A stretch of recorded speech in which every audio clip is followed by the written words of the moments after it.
3 days after midterm elections, people from all over Argentina fill the streets around the government palace in Buenos Aires.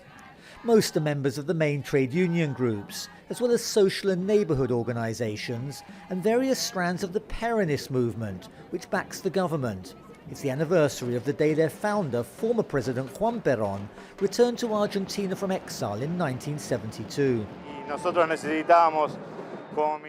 As activists, we need to return to the streets because we couldn't during the 2 years of the pandemic.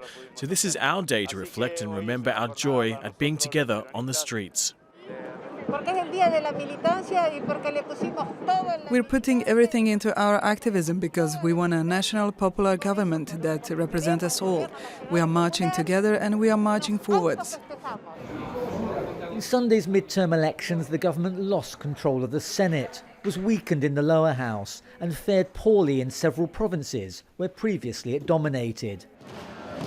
But few here were talking about the electoral damage. This doesn't look much like a defeat, but then it's not supposed to. With 2 years until the next elections, a show of strength on the streets is just the boost the struggling government needs. More than 40% of Argentines live in poverty. Inflation is rampant and unemployment is rising.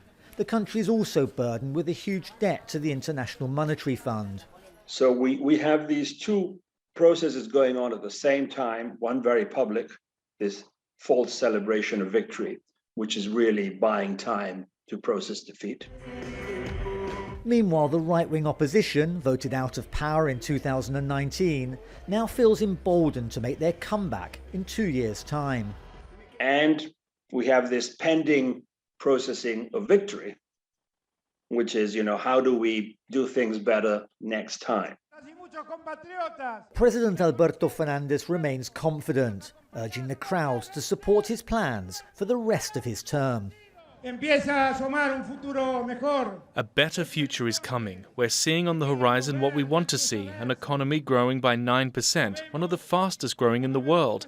And this year will surely recover what it lost in the pandemic. Argentina is emerging from the pandemic with its economy weaker, under growing pressure to find solutions, both in the corridors of power and on the streets. Schweimler, Jazeera, Buenos Aires.